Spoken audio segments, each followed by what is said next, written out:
Matius 5 ayat 16 dikatakan demikian, demikianlah hendaknya terangmu bercahaya di depan orang, supaya mereka melihat perbuatanmu yang baik dan memuliakan Bapamu yang di sorga.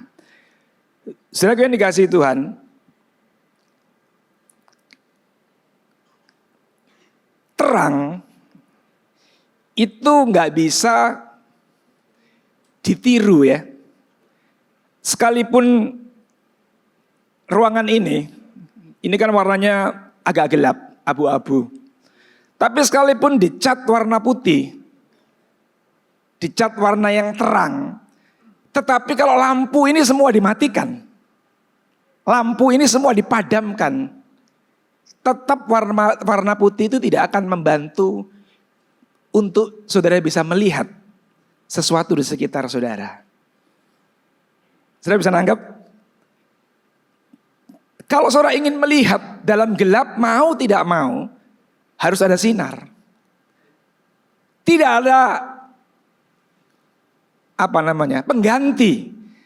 Tidak ada cara lain untuk bisa melihat atau menggantikan yang namanya terang. Maka itu Tuhan Yesus katakan, kalau ingin memuliakan nama Raja kita, memuliakan nama Bapa, hendaklah terang itu bercahaya, hendaklah terang itu keluar dari dalam hidup kita. Karena nggak ada yang lain yang bisa menggantikan. Nah, jangan kita mencoba membuat terang sendiri, memanipulasi terang itu, berpura-pura dengan berbagai cara yang kita pikir itu bisa memuliakan nama Tuhan.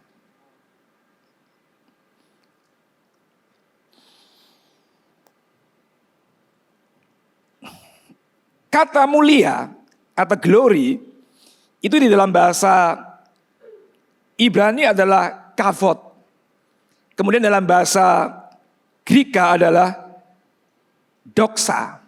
Artinya dalam bahasa Inggris glory, yang kita terjemahkan sebagai kata mulia. Tetapi sesungguhnya kata kavod dan doxa waktu diterjemahkan secara bebas itu sebenarnya berarti kualitas atau bernilai sangat tinggi. Bernilai tinggi. Maka itu tadi saya katakan, kalau untuk tim PW kita berikan tepuk tangan. Tapi kalau untuk Tuhan nggak cukup tepuk tangan. Seringkali kita pikir memuliakan Tuhan cukup dengan sekedar kita memberikan aplaus, memberikan tepuk tangan. Padahal kata mulia itu artinya kualitas. Itu bobot. Itu nilai tinggi. Yang gak bisa dimanipulasi. Yang gak bisa digantikan dengan yang lain. Yang muncul secara jujur. Yang akhirnya mendatangkan, ya bisa tepuk tangan, bisa pujian, bisa macam-macam.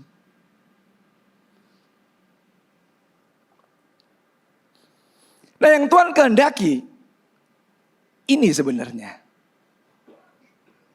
Ya, yang Tuhan kehendaki adalah ini.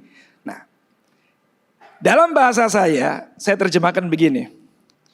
Tindakan memuliakan Tuhan sebenarnya adalah ungkapan spontan tentang siapa yang menjadi Tuhan atas hidup kita. Saudara gak bisa pura-pura berbuat baik. Saudara gak bisa berusaha berbuat baik. Saudara gak bisa jadi orang yang ingin punya kualitas. Kalau sebenarnya Tuhan yang ada dalam hidupmu itu bukan Tuhan. Kalau yang mengontrol hidupmu adalah cuman perkara-perkara yang sementara.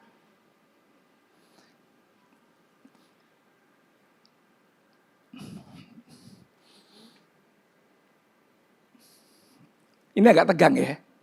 Serius ini saudara. Saya loncat dulu deh.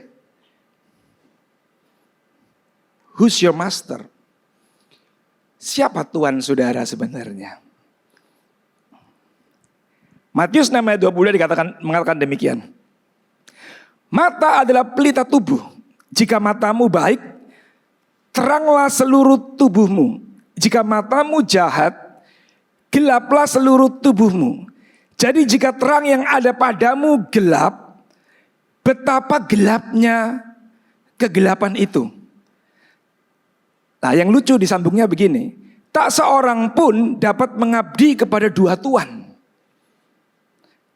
Karena jika demikian ia akan membenci yang seorang dan mengasihi yang lain. Atau ia akan setia kepada yang seorang dan tidak mengindahkan yang lain. Kamu tidak dapat mengabdi kepada Allah dan kepada Mamon. Mamon adalah salah satu julukan daripada dewa yang mendatangkan kemakmuran, yang mendatangkan kenikmatan dunia ini, yang mendatangkan hal-hal yang kita ingini di bumi ini. Itu digambarkan sebagai Mamon. Jadi Mamon sebenarnya bukan cuma uang sebenarnya. Luas. Kalau uang Tuhan ngomong aja langsung mengabdi uang. Ya. Mamon adalah gambaran daripada segala sesuatu yang kita ingini di dunia ini selain daripada pribadi Tuhan sendiri. Selain daripada pribadi Sang Pencipta. Nah, dikatakan begini. Dunia ini kan digambarkan sebagai tempat yang gelap. Ya, dunia ini digambarkan sebagai tempat yang memang sudah gelap, saudara, akibat daripada dosa. Nah, dikatakan mata kita adalah pelita terang yang bisa menolong kita untuk melihat, bahkan menunjukkan kepada orang lain apa yang gak bisa dia lihat dalam dunia ini. Tetapi kalau mata kita sendiri juga sudah dunianya gelap, ternyata mata kita juga gelap. Firman Tuhan katakan betapa gelapnya kehidupan kita. Artinya gini, tidak ada apa-apa lagi yang bisa kita harapkan. Tidak ada apa-apa yang bisa kita kontribusikan dalam kehidupan kita maupun orang-orang di sekitar kita. Nah, kemudian Tuhan sambung, gak ada orang bisa menyembah dua Tuhan. Jadi yang dimaksud Tuhan, orang yang matanya gelap, yang tinggal dalam dunia yang gelap, berarti adalah orang yang menyembah Tuhan yang bukan Tuhan. Tuhan yang bukan Tuhan Yesus. Kan cuma begitu ya. Orang yang menyembah kekuatan atau sesuatu yang lain yang di luar daripada Tuhan. Yang Alkitab sebut adalah ilah. Yang menjadi kompetitor daripada Tuhan dalam kehidupan kita. Nah, kita tahu kan, kalau saudara baca Alkitab mulai dari awal, dari kitab, dari perjanjian lama sampai perjanjian baru pun, summary-nya itu gini, Tuhan itu tidak pernah mau, apa itu ya, ditaruh pesaing. Tuhan itu bukan gak mau dinomor duakan. Bahkan dia itu tidak pingin, tidak menghendaki. Bahkan dia itu marah kalau kita itu coba-coba naruh sesuatu yang lain jadi kompetitornya dia. Saya bisa nanggap. Pasangan hidupmu, gak usah Tuhan ya, pasangan hidupmu. Mau gak? Dalam kehidupan saudara taruh sesuatu yang jadi kompetitor untuk dia. Sekalipun kompetitor itu mertua saudara. Sorry. Sekalipun kompetitor itu ya kalau hobi pastilah. Orang yang saudara kagumi. Bapak Gembala misalnya. Yang rohani sekalipun. Saya rasa gak ada orang mau. Betul ya? Pasangan hidup kita ingin dia menjadi the only one. Satu-satunya yang kita cintai. Yang lain bukan nomor 2, nomor 3, nomor 4 sebenarnya. Ada di level yang berbeda dengan orang yang kita kasihi. Lah di level atau di sisi yang berbeda itulah boleh saudara taruh prioritas. 1, 2, 3, 4, 5. Saudara bisa nanggap ya. Tapi yang saudara cintai apalagi Tuhan. Jangan kok kompetisi. Dia dicoba untuk apa itu ya? Kategori kan gak tahu, bahasanya susah ini saya ngomongnya. Pokoknya jangan coba-coba. Tuhan itu saudara, itu. Coba bandingkan dengan yang lain gitu. Gak bisa. Nah itu yang membuat Tuhan itu cemburu, murka, marah, dan lain sebagainya. Pokoknya dia itu ingin menjadi satu-satunya. The only one yang menjadi tujuan daripada hidupmu. Sisanya yang baik-baik itu ada di sisi yang berbeda sebenarnya. Nah, orang yang demikian, yang sudah bisa mulai membedakan, mulai membagi ini sebenarnya, barulah orang itu sesungguhnya menurut saya, orang itu baru yang benar-benar pure, murni, asli, hidupnya itu jadi terang dan memuliakan Tuhan. Jadi kita keliru, kita salah. Kalau kita pikir dengan banyaknya uang, ya kita ngomong 3K deh. Dengan banyaknya uang saja, dengan bahagianya rumah tangga kita saja, dengan sehatnya tubuh kita saja, kalau cuman itu goalnya, kita keliru. Akhirnya itu cukup untuk bisa memuliakan Tuhan. Nggak cukup sebenarnya. Nggak cukup. Tapi memang harus ada terlebih dahulu secara jujur, kita harus secara apa adanya. Saudara harus mulai memilih dulu. Sebenarnya siapa sih Tuhan yang bertahta dalam hidupmu? Itu harus saudara. Nggak bisa enggak. Kenapa? Sebab orang yang sudah meletakkan Tuhan bertahta dalam hidupnya sebagai raja saja. Saya mau beritahu nih ya. Itu aja bisa diseret saudara.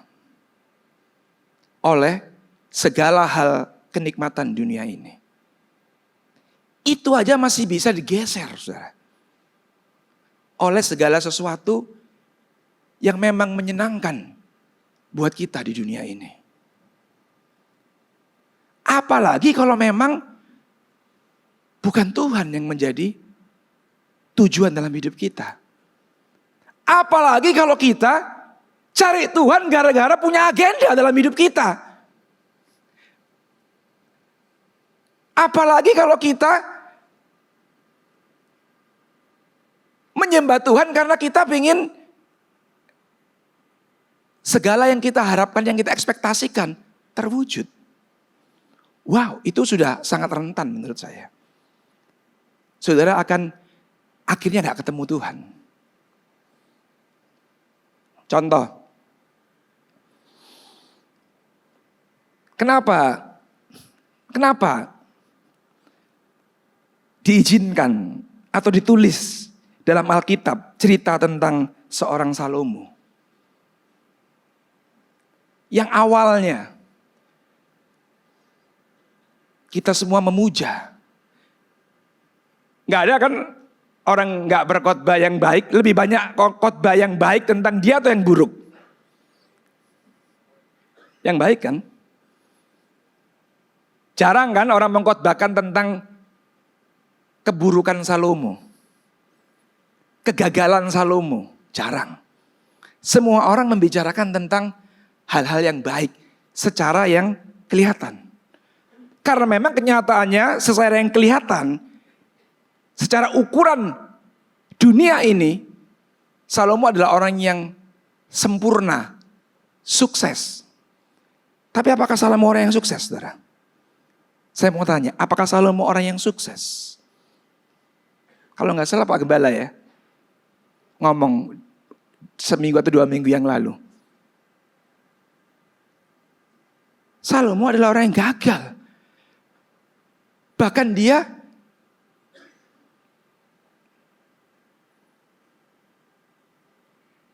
diceritakan mengakhiri hidupnya dalam menyembah yang bukan Tuhan, Allah Israel, di akhir hidupnya. Makanya ia disebut apa? The foolish wise man. Orang bijak yang bodoh. Banyak orang terinspirasi, banyak orang mendapatkan manfaat, banyak orang dapat pelajaran berharga dari hidupnya, tapi dia sendiri tidak mendapatkan hal yang bermanfaat dalam hidupnya.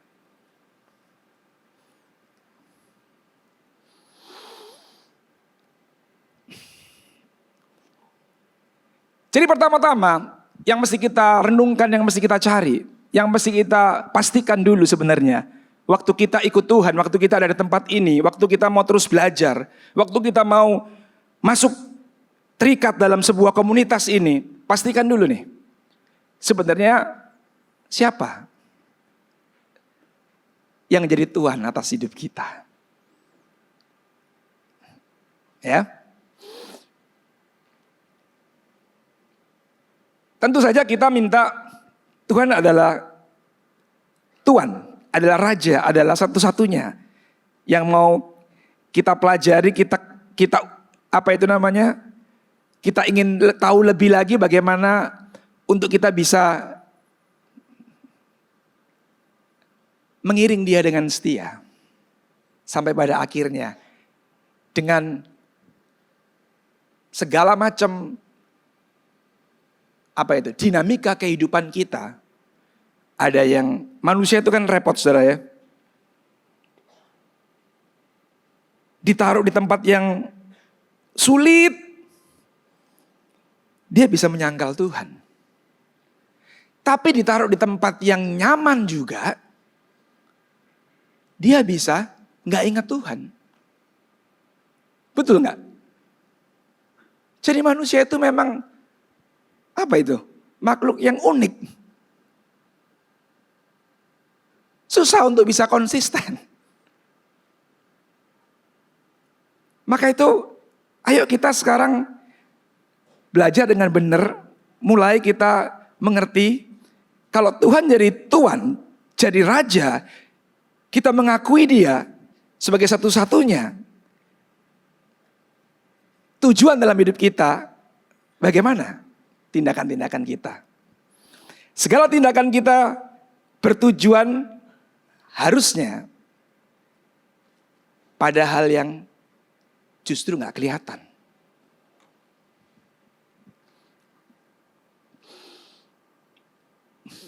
Segala sesuatu yang kelihatan di muka bumi ini kan sementara, saudara. Kalau hari ini saudara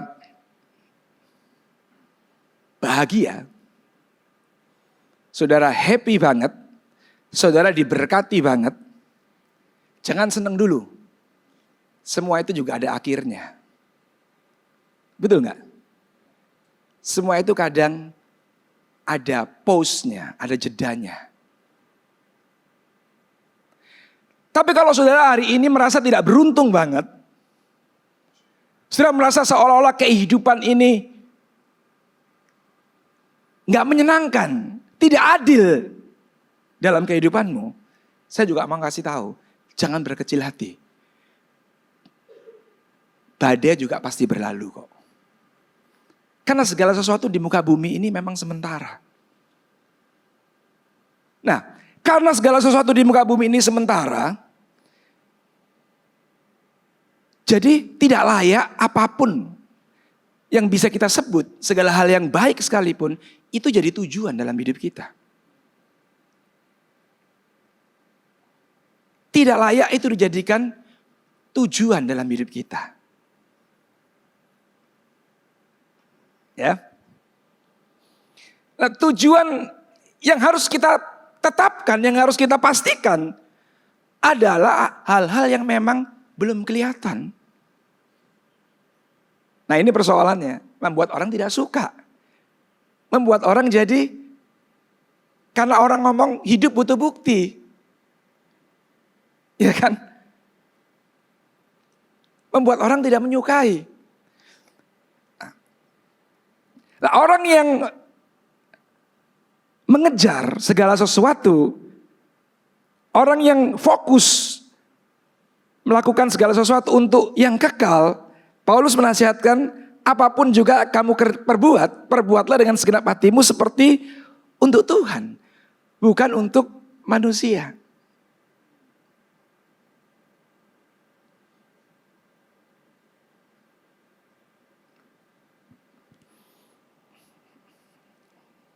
Sekarang saya mulai masuk di ini kita ya, apa yang kita sedang kerjakan di tempat ini. Bagaimana dengan keluarga dan pernikahan? Seringkali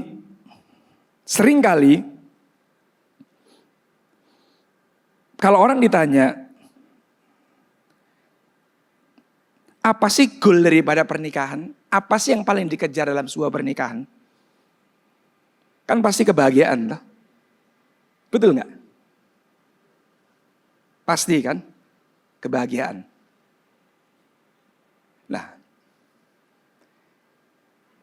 tapi biasanya orang justru nggak bahagia waktu dia mengejar kebahagiaan itu. Orang justru tidak jadi bahagia waktu dia fokus mengejar yang namanya kebahagiaan.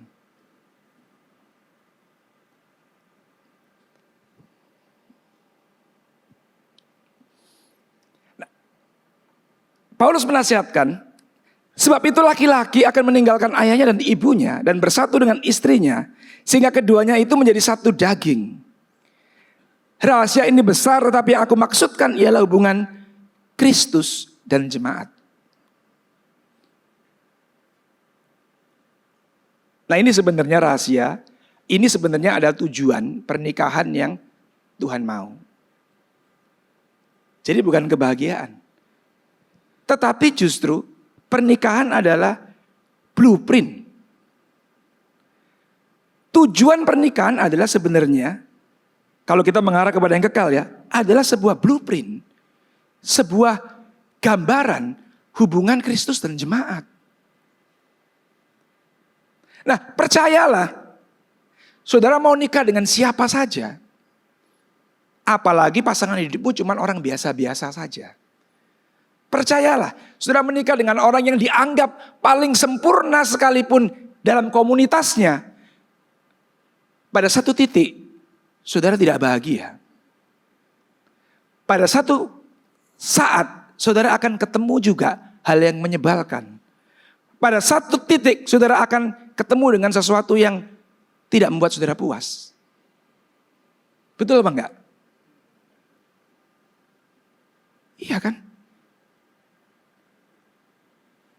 Karena memang saudara tidak bisa mengharapkan kebahagiaan dari apa yang ada di bumi ini. Yang sementara.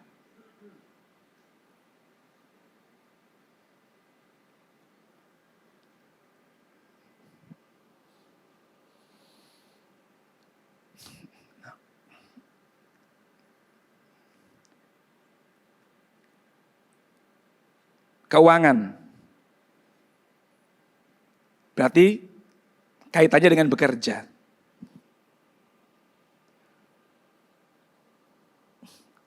Apa korelasinya kalau kita melakukan untuk Tuhan? Apa korelasinya kalau kita melakukan untuk kekekalan dalam hal keuangan dan bekerja? Saudara, dari awal, waktu manusia diciptakan, dalam Kejadian 2 ayat 15 dikatakan Tuhan Allah mengambil manusia itu dan menempatkannya dalam Taman Eden untuk bekerja.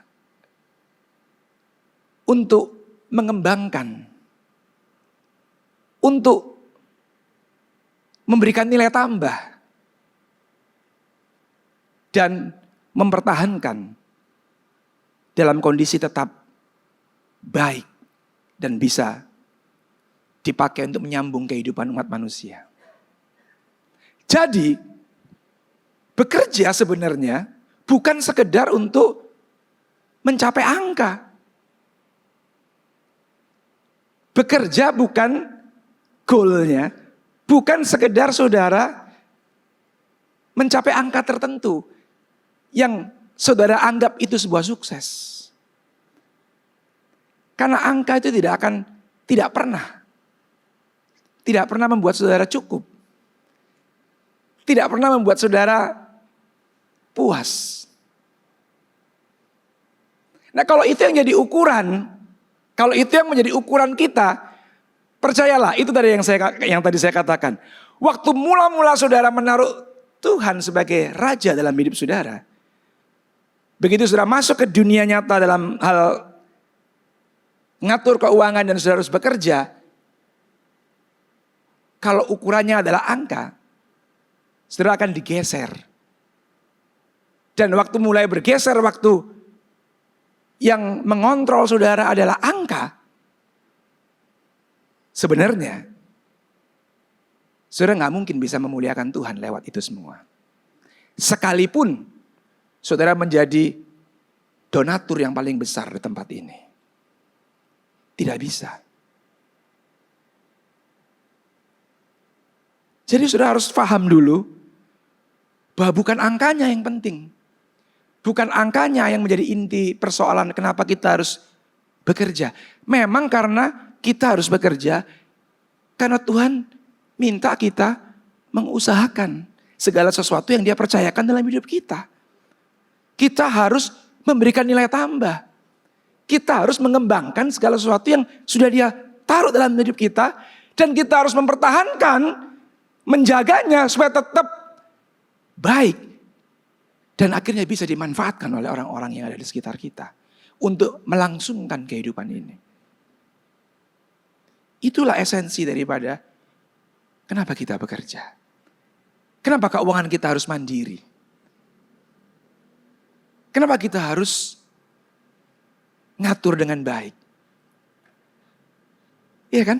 Nah. Kemudian di 2 Tesalonika dia katakan, Rasul Paulus katakan gini, sebab juga waktu kami berada di antara kamu, kami memberi peringatan ini kepada kamu, jika seorang tidak mau bekerja, janganlah dia makan. Ternyata bekerja juga sebuah peringatan untuk kita bertanggung jawab. Untuk kita menjadi orang yang bertanggung jawab.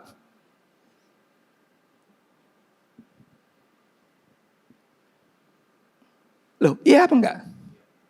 Iya. Jadi bukan angka sekali lagi ya. Mau berapapun hasilnya, kalau engkau sudah melakukan bagianmu dengan maksimal, engkau sudah bertanggung jawab dengan apa yang Tuhan taruh dalam hidupmu, cukup. Nah, persoalannya banyak orang bersembunyi di balik semua teori-teori ini. Tetapi prinsipnya memang dia kurang bertanggung jawab. Persoalannya dia tidak mau keluar dari zona nyamannya untuk mengembangkan semua potensi, semua talenta yang Tuhan sudah taruh dalam hidupnya untuk mengembangkan dan untuk bisa dimanfaatkan untuk menyambung kehidupan ini. Nah, ini semua gak ada yang tahu memang. Ini semua ada di dalam hati. Ini semua ada di dalam kita.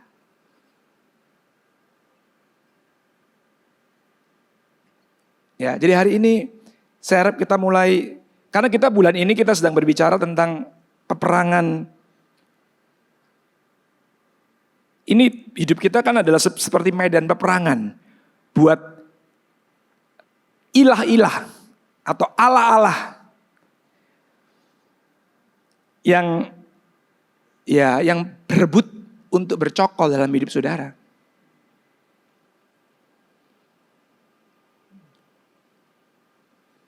Nah, kita berharap kita memilih benar-benar Tuhan yang sejati yang harusnya memimpin kita. Nah, saya lanjutkan dulu deh. Kemudian kesehatan. Kenapa kita harus sehat? Apa gereja takut kalau kita nggak sehat terus kita ngerepotin gereja? Ya juga.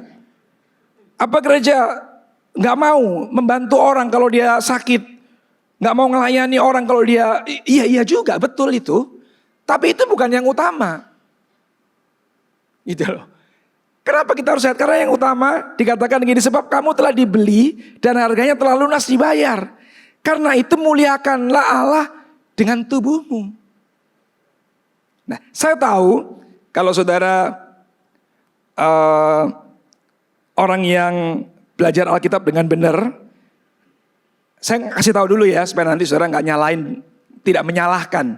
Memang konteksnya ini adalah bukan makanan. Konteksnya ini adalah percabulan.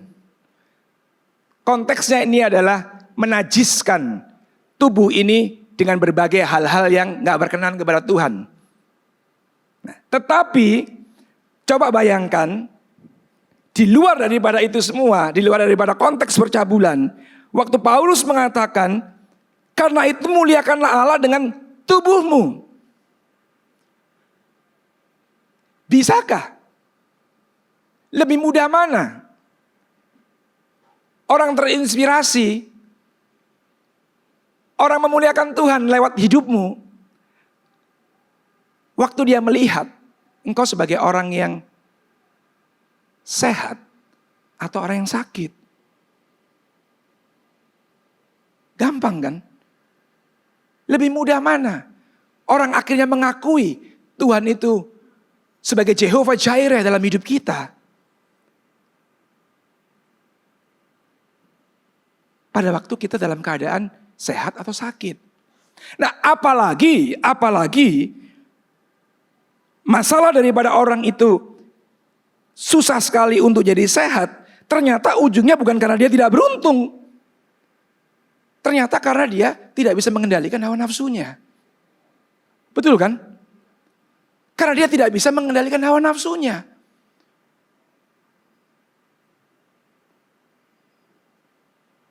Dan yang lebih konyol lagi, karena dia tidak bisa mengendalikan hawa nafsunya, terus dia coba-coba, dia mengatakan bahwa segala sesuatu halal. Apalagi kalau diterima dengan pengucapan syukur. Yang lebih konyol lagi, dia berdoa, dia mematahkan semua kuasa yang ada dalam makanan itu yang bisa menyebabkan sakit penyakit.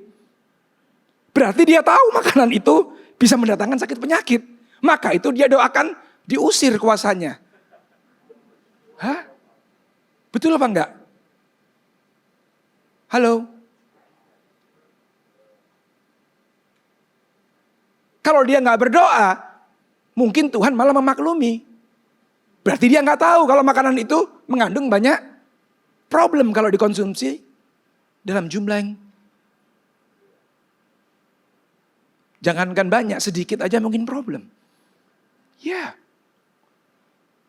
Justru karena kita tahu makanya kita berdoa. Lah waktu sudah berdoa, justru saudara sedang mencobai Tuhan. Akhirnya sudah jadi sakit. Dan itu menunjukkan siapa Tuhan yang ada dalam hidupmu.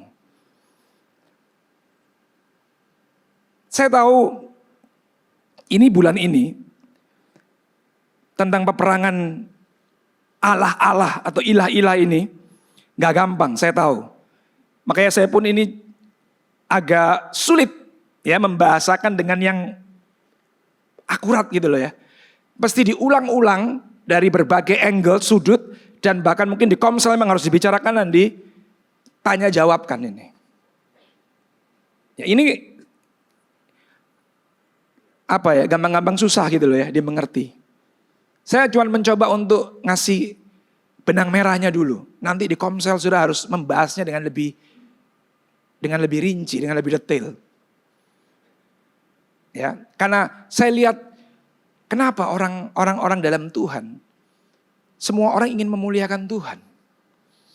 Semua orang-orang Kristen sadar bahwa dia dipanggil, sudah dibayar lunas, dia harus memuliakan Tuhan. Tapi saya mau kasih tahu ya, prakteknya, faktanya, kenyataannya, saya mau kasih tahu harus dengan jujur ini ya. Sedikit sekali orang Kristen memuliakan Tuhan. Sedikit sekali orang Kristen menyembah Tuhan, menaruh Tuhan dalam kehidupannya. Sebagai Tuhan yang mengontrol hidupnya. Sedikit. Saya harus ngomong ini saudara, maaf. Dan saya mau ngomong jujur dengan saudara. Saya pun sebelum 5 tahun yang lalu, saya pun melakukan hal yang sama. Seolah-olah saya menyembah Tuhan. Seolah-olah saya menempatkan Tuhan jadi raja dalam hidup saya. Tetapi sebenarnya tidak ternyata. Ternyata saya menaruh banyak agenda yang menjadikan itu jadi kompetitor Tuhan dalam kehidupan saya. Dan saya tidak pernah menyadari. Saya pikir Tuhan fine-fine aja. Dia oke-oke saja. Dan dia memaklumi keadaan saya. Sampai satu titik saya mengerti bahwa Tuhan tidak mau disejajarkan cuma dengan hal-hal yang receh, yang sementara di dunia ini. Dia mau jadi yang utama dan satu-satunya dalam kehidupan kita. Dalam segala lini kehidupan kita. Nah, waktu sudah menjadikan dia yang utama.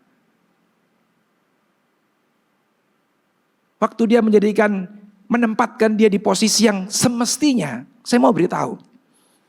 Kalau saudara warga negara Indonesia yang baik. Kalau saudara sebagai warga negara Indonesia yang taat aturan. Yang sah, tidak melanggar hukum, yang mengerti jelas Undang-Undang Dasar 45, saudara mentaati, saudara mengerti siapa pemimpin atau presiden saudara. Saudara adalah orang yang melakukan kewajiban-kewajiban saudara sebagai warga negara. Dan kalau negeri ini, Indonesia ini betul seperti yang dinarasikan oleh Bapak Presiden kita bahwa berapa tahun ke depan Indonesia akan menjadi negara yang kaya. Saya mau tanya, mungkinkah saudara mati kelaparan di Indonesia?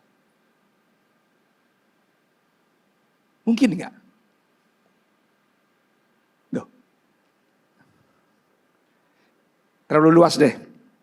Kalau saudara sebagai anak seorang pengusaha yang cukup berada, dan saudara tahu siapa orang tuamu. Dan saudara hidup sesuai dengan budaya yang dimaui oleh kedua orang tuamu. Tidak perlu dipertanyakan. Tidak perlu nulis surat perjanjian. Mungkinkah saudara kekurangan sesuatu dalam rumah itu? Coba renungkan. Mungkinkah? Enggak kan sebenarnya. Nah, tapi kita sukanya menghafal teorinya. Burung di udara dipelihara, betul itu. Bunga bakung di ladang didandani dengan bagus, betul itu. Apalagi kita, anaknya, tepat itu. Tapi apakah saudara betul-betul mempercayai itu? Dan apa yang saudara percaya itu muncul dari tindakan saudara.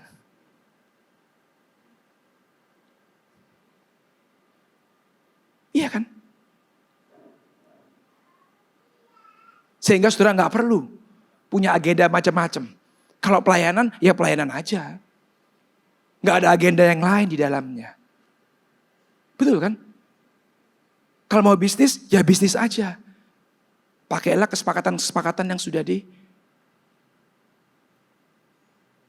disepakati bersama. Kalau mau bangun sebuah keluarga, ya bangun aja dengan jujur. Lakukan apa yang sudah engkau janjikan. Yang sudah engkau ucapkan, yang sudah engkau ingin lalui bersama. Betul kan? Termasuk urusan kesehatan ini tadi. Kalau kita udah tahu, sudah dengar seminarnya, sudah ngerti akibatnya, dan sudah percaya, nggak perlu lagi diawasi oleh pasangan hidupmu. Betul kan? Iya, itu tanda, saudara. Kita nggak terikat oleh apapun yang ada di bumi ini. Kita nggak terikat oleh apapun yang sementara. Nah, akhirnya, yang terakhir,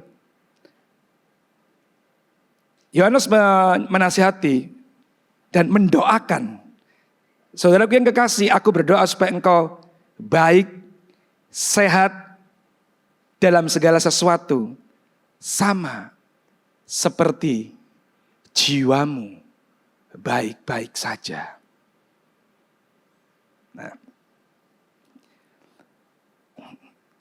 kita tahu kan, tubuh ini ada unsur tanah yang memang sudah, apa itu? Waktu manusia jatuh dalam ketidaktaatan, terkena kutuk. Sehingga tubuh ini tidak bisa lagi kekal. Bahkan tubuh ini jadi lemah. Ya. Waktu tubuh ditiup nafas atau roh oleh Tuhan, jadi hidup, kemudian muncullah yang namanya jiwa. Jiwa muncul akibat dari pertemuan tubuh dan roh. Terbentuklah, muncullah jiwa yang di dalamnya ada segala sesuatu yang mengontrol hidupmu ini. Ya, nah. Alkitab katakan, tubuh kita akan diganti dengan tubuh kemuliaan waktu Tuhan datang. Itu tandanya apa? Berarti tubuh kita tidak berubah waktu kita bertobat menerima Tuhan Yesus sebagai Tuhan dan Juru Selamat kita sebagai penebus. Tubuh kita nggak ngalami apa-apa, saudara. Tetap perlu kita rawat. Tetap perlu kita jaga. Tubuh kita tidak berubah. Dia masih lemah, masih rentan, dan masih tidak kekal. Clear ya? Kemudian Tuhan janjikan akan diganti kalau kita dikenali pada waktu Tuhan datang menjemput kita. Yang dikenali apanya?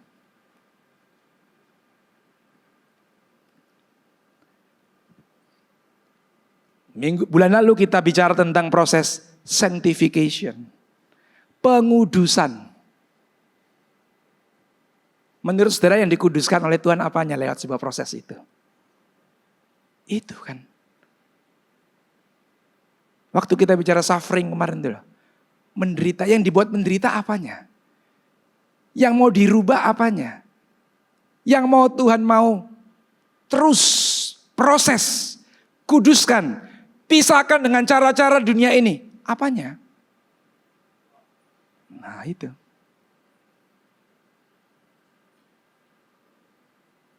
Jiwa kita yang mengontrol. Di sini nih. Yang mengontrol segala keinginan dan segala yang kau mau dalam kehidupan ini. Yang memutuskan segala sesuatu dalam hidupmu. Itulah yang dimasukkan dalam sebuah proses. Dan proses itu akan bisa berjalan sebagaimana mestinya seperti yang Tuhan mau. Waktu jiwamu menyadari bahwa Dia bertahta dalam hidupmu.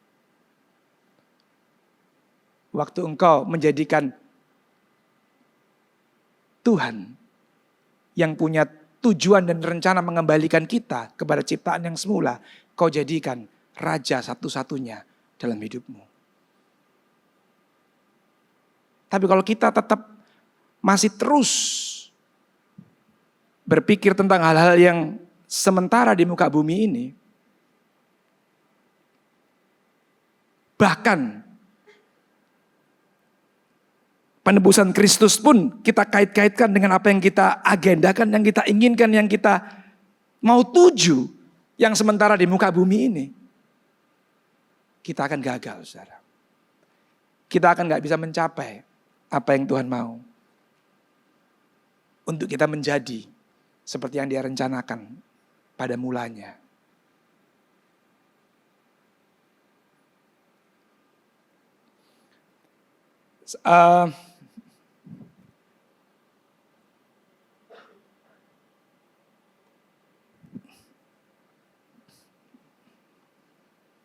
Selesai ya. Tegang. Jadi kesimpulannya adalah simple. Barang siapa, bulan ini adalah kita sedang bicara tentang memuliakan Tuhan lewat hidup kita. Hidup kita dulu nih. Bulan berikutnya memuliakan Tuhan lewat keluarga nanti. Baru di bulan Desember memuliakan Tuhan lewat komunitas. Ya. Nah, sekarang PR kita adalah ayo kita sama-sama. Cuman satu aja yang perlu saudara renungkan dan terus saudara bahas, bicarakan di komsel, pelajari. Coba tanya, siapa sebenarnya yang mengontrol hidupmu? Siapa Tuhan yang ada dalam hidupmu? Ya. Yang pasti bukan patung-patung tuangan. Tapi ada banyak hal di muka bumi ini yang kita kejar menjadi tujuan.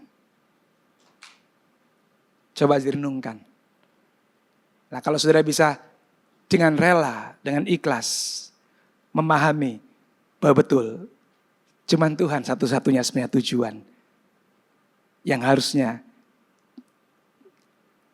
menjadi prioritas utama dalam hidup kita. Maka yang lain